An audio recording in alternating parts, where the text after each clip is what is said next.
Hi all, my name is Rachel, and I'm from the Yale University section of Emergency Ultrasound.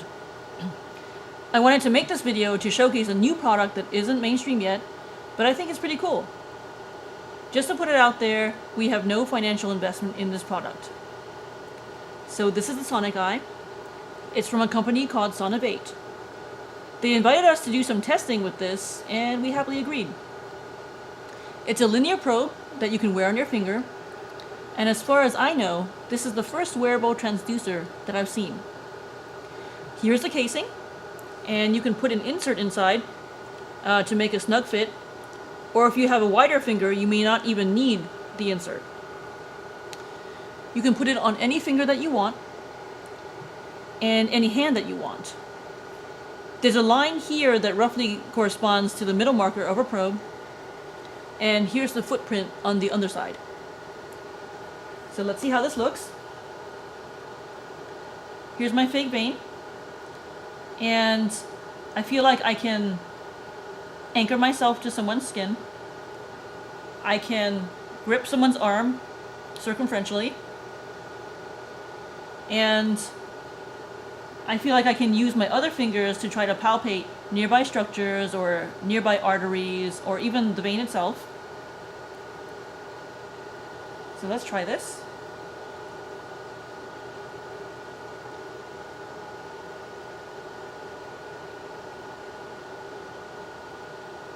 There's my needle, and there's my needle tip inserting. I hope you can see this. I'm going to try to do this vanishing target sign, and there's my needle tip as it advanced, and I'm aspirating pretty easily. So let's try a long axis.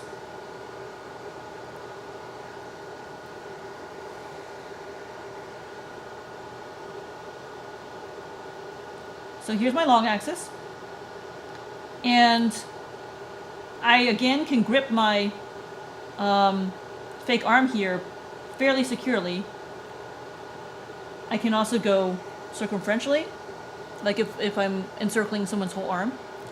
And I really feel like this might be an advantage if you have someone who's kind of squirmy or jumpy, because you might be able to latch onto their arm without having or without losing your plane. You do have to be a little bit more careful here because when you're going in plane, you don't want to pierce your finger that's also parallel with your transducer. You also need to make sure that you don't roll your finger, otherwise your transducer is not going to make full contact with the skin and you may lose your plane. So make sure your needle tip is right underneath your finger, but in plane with your transducer. And you can see my needle tip going in and piercing right here. I'm going to aspirate. I'm going to go in and out of plane. So now you can see it shining through. And again, and that was pretty easy. I feel like this is kind of more secure than a standard linear transducer. If I try to do a standard linear transducer, you can still anchor, but it's probably more slippy. And I feel like if someone jumped, then I would probably lose my plane. So all in all, I think this is a pretty novel device that can have implications in both hospital and non-hospital use. Not only in terms of stability, but I think some people like a personal touch when they're having procedures done on them. And having a device like this that allows you to give the patient some tactile reassurance, as well as you being able to grip and palpate other structures or use your free fingers to do something else, I think that can be a real advantage. Like us, I believe there's groups around the country that are investigating this in different settings, including the Army, where having a device that can fit underneath clothing can be really useful. The idea of having a wearable transducer is not necessarily new, but this particular device that increases your proximity to a patient and allows for tactile sensation while performing both ultrasound and a procedure is one of the most applicable wearable devices that I can think of. Just to mention that they have also developed a biplanar transducer that I'm dying to try out at ACEP, where you can view both the long and the short axes at the same time. So if you're going to ACEP or AIUM, I think these guys go in the list of companies to check out. And be sure to keep a lookout for studies and case reports being submitted about this probe in the near future. So now I'm going to show you a completely off-label reason to consider this probe as maybe one of the next waves of the future. This is an idea we thought of which the company had not initially realized we'd be interested in, so now they're starting to look at it more. But I'm really excited about the application of a clinician-worn ultrasound probe because I think it could change our approach to the physical exam and could really open up some clinical and educational opportunities. So right now, for those of us who use ultrasound, we go in the room, talk to the patient, do our physical exam, come out, grab the machine, hope it's charged, go back in. If a patient is really sick, maybe we'll take it in with us and ultrasound while getting a history or getting monitors hooked up or whatever. But largely, ultrasound is kind of an afterthought. But what if you could do your physical exam and see its anatomical correlation on the screen at the same time? There's some applications we use that do this, like the sonographic Murphys or sonographic McBurneys, or correlating point tenderness when you're doing an ultrasound for fracture evaluation. But those are parts of a physical exam and not really full physicals. So what I'm thinking about is this. Here's the probe. It's fit underneath a glove. And what if you could do a pelvic exam and see the ultrasound images at the same time as doing a bimanual exam? You could both see and feel when a patient might have adnexal tenderness or fullness or cervical tenderness without multiple insertions of different kinds of objects. One of these finger-worn devices would be really handy and probably a whole lot more comfortable for the patient instead of having multiple insertions of multiple devices or repeat endocavitary probe insertions. Now, I haven't tried this yet, so let's see what happens. Just to repeat, this is not an FDA-approved usage of this probe. I think it would be a really interesting idea to try it out in a patient, but for the time being, let's see what we get on the Phantom.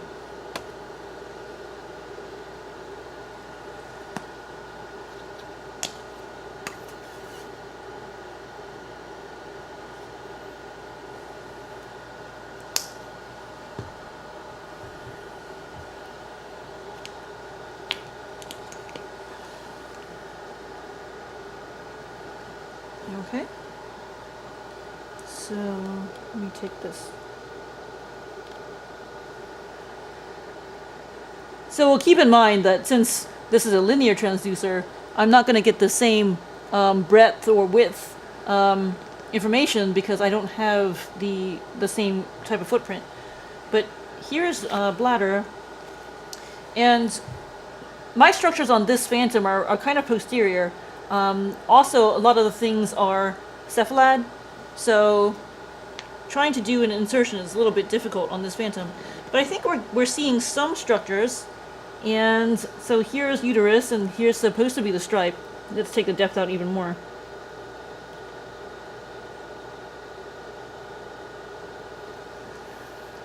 And I'm kind of sweeping.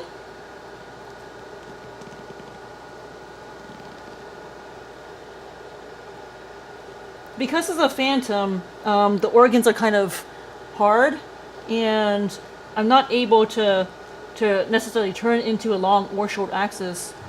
But I think the structures are coming out pretty clearly.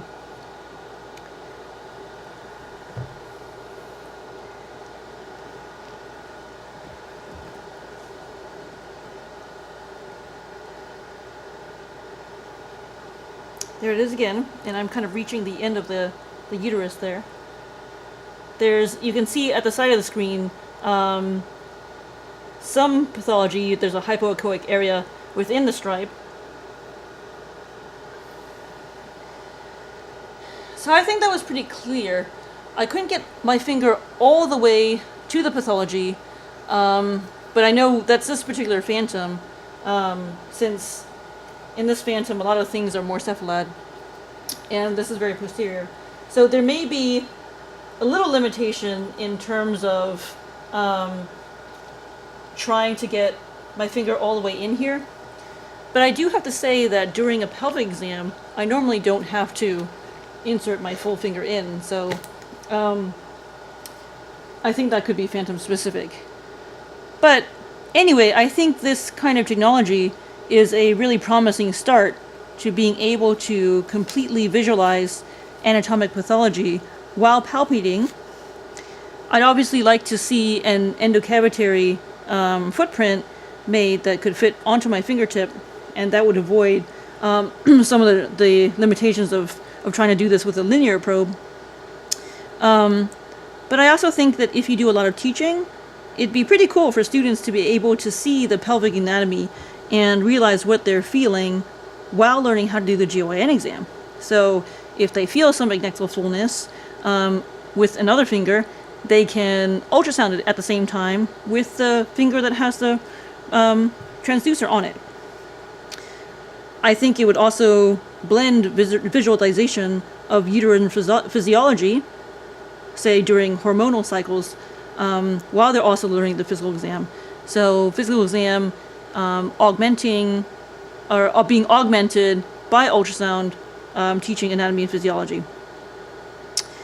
Pretty promising stuff. I think there's a lot of potential here. Remember to check these guys out at ACEP, and they're called Sonovate. This probe is called the Sonic Eye. And be on the watch for some publications likely coming this year. I'd love to hear your thoughts, so please email or leave a post, and we'll talk to you soon. Thanks for watching.